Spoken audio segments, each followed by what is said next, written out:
नमस्कार. प्राध्यापक संभाजीराव कदम महाविद्यालयाच्या यूट्यूब चॅनलवर आपल्या सर्व विद्यार्थ्यांचे हार्दिक स्वागत. आज आपण या ब्रिज कोर्स अंतर्गत भूगोल या विषयाचा पहिला भाग बघणार आहोत. त्यामध्ये सामान्य भूगोल आपण पाहणार आहोत. मी माझी ओळख करून देतो. मी डॉक्टर पाटील प्रसन्न कुमार, सहाय्यक प्राध्यापक संभाजीराव कदम महाविद्यालय देऊळ. मित्रांनो, भूगोल म्हटलं की सुरुवातीला भूगोल म्हणजे काय हे आपल्याला माहिती करून घेणं गरजेचं असतं. इंग्लिशमध्ये जिओग्राफी असा शब्द आहे, पण हा शब्द मूळचा लॅटिन शब्द असून तो जिओ अधिक ग्राफी आहे या दोन शब्दापासून बनलेला आहे. जिओ म्हणजे पृथ्वी आणि ग्राफिया म्हणजे वर्णन. अशा प्रकारे भूगोल म्हणजे पृथ्वीचे वर्णन होय. इतिहासपूर्व काळात भूगोल हे पृथ्वीसंबंधी एकत्रित केलेल्या ज्ञानाची व माहितीची जंत्री किंवा संच असे समजले जात होते. ही माहिती सफाईदार नव्हती. ग्रीक व रोमन काळात ही माहिती पृथ्वीवरील नैसर्गिक घटक, उदाहरणार्थ उठाव, हवामान, प्राणी, वनस्पती जीवन आणि निरनिराळ्या नैसर्गिक घटना इत्यादींशी संबंधित होती. नंतर अरब, जर्मन व फ्रेंच अभ्यासकांनी पृथ्वीच्या अभ्यासात मानवाला प्राधान्य दिले. पृथ्वी हे मानवाचे वसतिस्थान आहे अशी कल्पना मांडली. त्यामुळे मानव व निसर्ग यांच्यातील परस्पर संबंधाच्या अभ्यासाला महत्त्व प्राप्त झाले. यातूनच भूगोलातील समाविष्ट विषय आणि भूगोलाची व्याप्ती यांचा विचार करून या विषयाची प्राकृतिक भूगोल व मानवी भूगोल या प्रमुख दोन भागात विभागणी करण्यात आली. सुरुवातीला आपण प्राकृतिक भूगोल या संदर्भात आपण माहिती घेऊया. भूगोलाची ही एक महत्त्वाची शाखा आहे ज्यामध्ये पृथ्वीवरील नैसर्गिक घटकांची उत्पत्ती व त्यांच्या वितरणाचा अभ्यास केला जातो. प्राकृतिक भूगोलाचा विकास ग्रीक काळात झाला. याचे कारण म्हणजे ग्रीस हा देश निरनिराळ्या प्राकृतिक घटनांनी किंवा घटकांनी वेढलेला आहे. प्रत्यक्षात ग्रीस हा डोंगर टेकड्यांचा देश आहे. त्यामुळं ग्रीक लोक पूर्वीपासून भूरूपशास्त्र, हवामानशास्त्र व सागरशास्त्र यांच्या अभ्यासाशी संबंधित होते. ग्रीक शास्त्रज्ञ हेकाटियस याने प्राकृतिक भूगोलाच्या अभ्यासाला महत्त्व दिलेले दिसून येते. प्राकृतिक भूगोलाचे अभ्यास करताना आपणाला प्रामुख्याने त्याचे 4 घटकांमध्ये विभागणी करावी लागते. यामध्ये मृदावरण किंवा त्याला आपण शीलावरण असं म्हणतो, दुसरं आहे जलावरण, तिसरं आहे वातावरण आणि चौथं जीवावरण. अशा 4 वेगवेगळ्या घटकांचा अभ्यास प्राकृतिक भूगोलात केला जातो. आपण सुरुवातीचा पहिला घटक इथं पाहूया. शीलावरण म्हणजेच मृदावरण. मृदावरण हा पृथ्वीच्या कवचाचा बाह्य भाग आहे. मृदावरण हे किंवा शिलावरण हे पृथ्वीच्या एकूण आकारमानाच्या 1% किंवा एकूण वस्तुमानाच्या 0.4% आहे. मृदावरण जरी पृथ्वीचं बाह्य कवच असलं तरी त्यामध्ये खंड व महासागर यांचा समावेश होतो.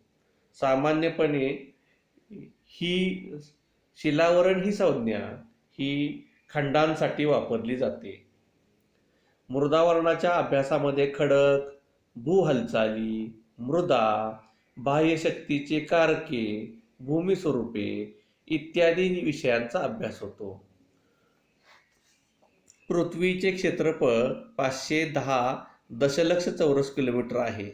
यापैकी पाण्याचे क्षेत्रफळ 361 दशलक्ष चौरस किलोमीटर आहे.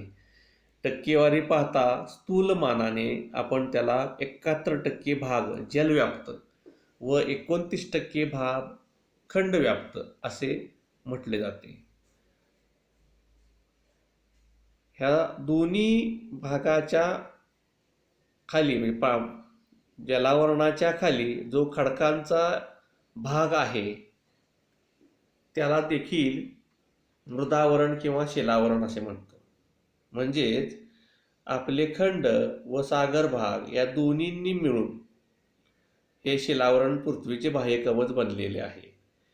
खंड भागात मृदावरणाची किंवा शिलावरणाची सरासरी जाडी 40 किलोमीटर आणि सागर भागात सागर तळावर त्याची सरासरी जाडी 10 ते 12 किलोमीटर आहे.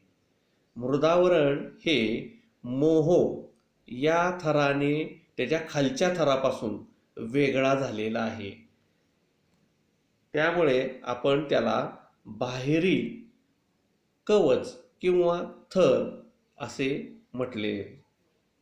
आता दुसरा घटक बघायचा म्हटलं तर त्याला आपण वातावरण असं म्हणतो. म्हणजे पृथ्वीच्या भोवती असलेल्या हवेच्या वेष्टनालाच वातावरण म्हणतात. निरनिराळ्या वायूंनी बनलेले वातावरण गंधहीन, रंगहीन व चवहीन आहे. वातावरणात 78.09% नायट्रोजन, 20.95% ऑक्सिजन व 0.93% ऑर्गॉन व 0.0% कार्बन डायऑक्साईड आणि पाण्याच्या वाफेसह अतिशय कमी प्रमाणात neon, krypton, helium, methane, xenon, hydrogen इत्यादी वायू आढळतात. पृथ्वीमधील गुरुत्वाकर्षणामुळे वातावरण पृथ्वीभोवती फिरत असते. यात अतिशय कमी प्रमाणात ओझोन वायू असलेला दिसून येतो. याशिवाय जसं आता आपण वायूंची वेगवेगळी विभागणी बघितली तसंच पाण्याची वाफ आणि तिसरा घटक होतो तो आपल्या वातावरणाच्या खालच्या थरामध्ये आढळणारे जे डस्ट पार्टिकल आहेत त्याचा म्हणजे तिन्हींचा मिळून हे वातावरण बनलेलं आहे. या वातावरणाच्या अभ्यासामध्ये वातावरणाचे थर, त्याची घनता, हवा, हवामान, सौरशक्ती, हवेचे तापमान, हवेचा भार, वारे, आर्द्रता इत्यादींचे अध्ययन केले जाते. आणि शेवटचा भाग, तिसरा भाग आपल्याला बघायचा आहे तो म्हणजे जलावरण. पृथ्वीवरील पाण्याचे वस्तुमान 137 कोटी घन किलोमीटर असून ते समुद्र व महासागरात केंद्रित झालेले आहे. पाण्याच्या एकूण वस्तुमानाच्या 97% पाणी हे समुद्र व महासागरात आणि बाकीचे 3% हिमाच्छादित प्रदेशात किंवा गोड्या पाण्याच्या स्वरूपात नद्या, तळी, सरोवरे व भूगर्भात आहे. महासागर व गोड्या पाण्याचा साठा हा पृथ्वीच्या इतिहासात सामान्यतः कायम आहे. मात्र हवामानाच्या स्थितीनुसार या जलाशयांचे प्रमाण बदलते. गेल्या 90 वर्षाच्या निरीक्षणाने असे सिद्ध झाले आहे की समुद्राच्या पाण्याची पातळी हळूहळू वाढत आहे. याचा अर्थ पृथ्वीचे तापमान वाढत आहे. या समुद्राच्या किंवा महासागराच्या पाण्यात सतत हालचाली होतात. त्यामुळे समुद्र किनारे तयार होतात. या हालचालींमुळे खनन कार्य, संचयन कार्य निर्माण होऊन विविध भूरूपे तयार होतात. सागर भाग हे वनस्पती व जलचर प्राण्यांचे आगर समजले जाते. या सर्व दृष्टीने जलावरणाचा अभ्यास महत्त्वाचा मानला जातो. सागर तळ, सागरी निक्षेप, क्षारता, सागरी जलाच्या हालचाली इत्यादी विषयांचा अभ्यास जलावरणामध्ये केला जातो. यानंतर आपण शेवटचा भाग बघणार आहोत तो म्हणजे जीवावरण. जीवावरण म्हणजे काय तर पृथ्वीचे शिलावरण असू दे, वातावरण किंवा जलावरण ह्या तिन्ही आवरणांमध्ये जे जीवांचं अस्तित्व आहे, मग ते प्राण्यांच्या स्वरूपात किंवा वनस्पतींच्या स्वरूपात. याला आपण जीवावरण असे म्हणतो. म्हणजेच मानव आणि मानवाव्यतिरिक्त जे सजीव सृष्टी पृथ्वीवर अस्तित्वात आहे, ही पृथ्वीवर असणारी सजीव सृष्टी शिलावरणामध्ये आहे, मातीमध्ये आहे, वातावरणामध्ये आहे, हवेमध्ये आहे, जलावरणामध्ये आहे म्हणजेच पाण्यामध्ये आहे. ह्या तिन्ही मध्ये ह्या जीवांचे अस्तित्व आपल्याला दिसून येते. आणि संपूर्णपणे जर आपण जीवावरणात विचार केला तर 350,000 वनस्पतींच्या जाती व 11 दशलक्ष प्राण्यांच्या प्रजाती आतापर्यंत आपणाला माहिती झालेली आहे.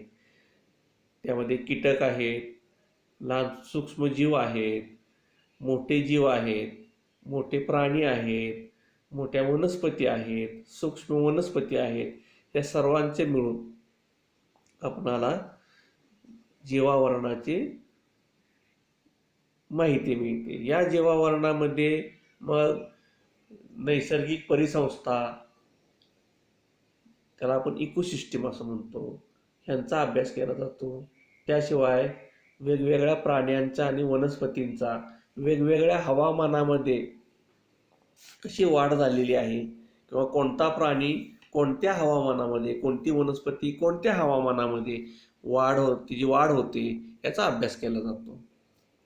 यानंतर आपण बघणार आहोत पृथ्वीच्या संपूर्ण नकाशाकडे पाहिल्यानंतर आपल्याला काय जे भूवैशिष्ट्य किंवा नकाशाची वैशिष्ट्ये आढळतात ते आपण थोडक्यात माहिती घेऊ.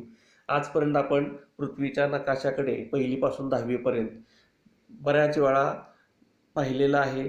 बऱ्याच वेळा वेगवेगळ्या शिक्षकांनी नकाशा आपल्याला शिकवलेला आहे. म्हणजेच एकूण पृथ्वीवर 7 खंडे आहेत, 4 महासागर आहेत, याविषयी आपणाला शिकवलेलं आहे, आपणाला ज्ञात आहे. पण त्यांच्यामध्ये सुद्धा एक सुसंगती आहे, सुसंगतपणा आहे किंवा काही वैशिष्ट्ये आहेत, हे आपण आता इथं पाहणार आहोत. त्यालाच आपण म्हणतो जमीन व पाणी किंवा खंड व महासागर यांच्या विभागणीची वैशिष्ट्ये.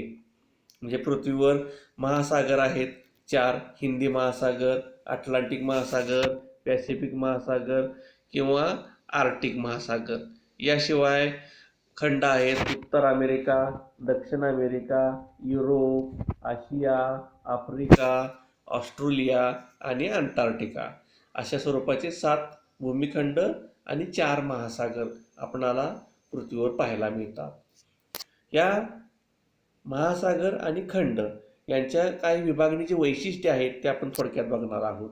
म्हणजेच पृथ्वीवर जमीन व पाणी म्हणजेच खंड व महासागर यांची विभागणी अतिशय विषम स्वरूपाची आहे. संपूर्ण पृथ्वीवर खंड व महासागर यांची विभागणी विषम स्वरूपाची आहे. शिवाय उत्तर व दक्षिण गोलार्धात देखील ती विषम स्वरूपाची आढळते. म्हणजेच उत्तर गोलार्धात पाण्यापेक्षा जमिनीने व्यापलेला प्रदेश, त्याचे क्षेत्रफळ जास्त आहे, म्हणून उत्तर गोलार्धाला आपण भूगोलार्ध असे म्हणतो. तसेच दक्षिण गोलार्धात जमिनीपेक्षा पाण्याने व्यापलेला प्रदेशाचे क्षेत्रफळ अधिक आहे, म्हणून दक्षिण गोलार्धाला आपण जलगोलार्ध असे म्हणतो. पृथ्वीवर खंड विखंडित पावलेले असून ते विखुरलेले आहेत, तर महासागर हे एकमेकास जोडलेले आहेत. सर्व खंड व महासागर हे सारख्या आकाराचे दिसत नाहीत. याशिवाय खंडामध्ये आशिया खंड सर्वात मोठा आणि महासागरामध्ये पॅसिफिक महासागर म्हणजे प्रशांत महासागर हा सर्वात मोठा असलेला दिसून येतो. साधारणपणे खंडांचा आकार हा त्रिकोणी स्वरूपाचा असलेला दिसून येतो.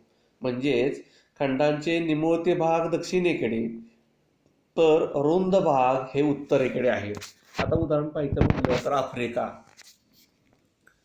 आपण आफ्रिकेचं उदाहरण बघूया थोडक्यात.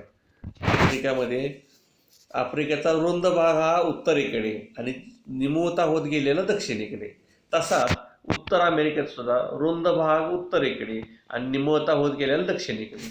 दक्षिण अमेरिकेत सुद्धा रुंद भाग हा उत्तरेकडे तर निमुळता होत गेलेला भाग दक्षिणेकडे आहे. याशिवाय युरोप असेल, आशिया खंडाचा रुंद भाग उत्तरेकडे आहे आणि निमुळता भाग दक्षिणेकडे पाहायला मिळतो. याशिवाय वैशिष्ट्य ह्याच्यामध्ये असं आहे की प्रत्येक खंडाच्या दक्षिण टोकाजवळ लहान मोठे बेटे आढळतात. कोणताही खंड, जसं मी मगाशी तुम्हाला म्हणालो की आफ्रिका खंडाचं उदाहरण घेऊ. आफ्रिका खंडाच्या दक्षिणेकडे लहानसं बेट आहे मादागास्कर. ऑस्ट्रेलिया खंडाच्या दक्षिणेकडे लहानसं बेट आहे टास्मानिया.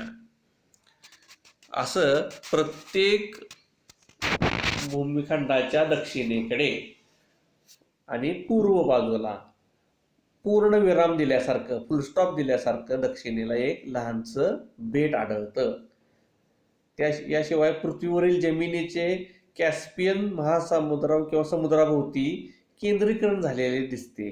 तर पृथ्वीवर पाण्याचे तहाती बेटाजवळ, म्हणजे प्रशांत महासागरात असणारं तहाती बेट, या बेटाजवळ केंद्रीकरण झालेले दिसून येतं. याशिवाय उत्तर ध्रुवाजवळ हा संपूर्ण पसरलेला आर्क्टिक महासागर आहे, म्हणजे पाण्याने व्यापलेला आहे. उत्तर ध्रुव पाण्याने व्यापलेला आहे. या उलटा दक्षिण ध्रुव हा आपणाला पाहायला मिळतो तो जमिनीने व्यापलेला अंटार्क्टिका खंड आहे. म्हणजे उत्तर गोलार्धात उत्तर ध्रुवाला पाणी आणि दक्षिण गोलार्धात दक्षिण ध्रुवावर जमीन, असे विरोधाभास आपल्याला पाहायला मिळतो. याशिवाय या जो महासागर आहे उत्तरेकडचा आर्क्टिक महासागर, याला जमिनीने वेढलेले आहे. म्हणजे जमिनीचं कडा आहे आणि जमिनीच्या आत महासागर आहे. तसंच दक्षिण गोलार्धात सुद्धा हा अंटार्क्टिका खंड आहे, त्याला पाण्याने वेढलेला आहे. म्हणजे चौबाजूनी पाणी आणि आत ध्रुवाजवळ खंड, अशा स्वरूपाचा आपणाला हे विषम स्वरूपाची विभागणी पाहायला मिळते. आपण आता ह्या पहिल्या भागात आपणाला एवढीच माहिती अपेक्षित आहे. ह्यानंतर आपण दुसरा भाग बघणार आहोत ह्याचा.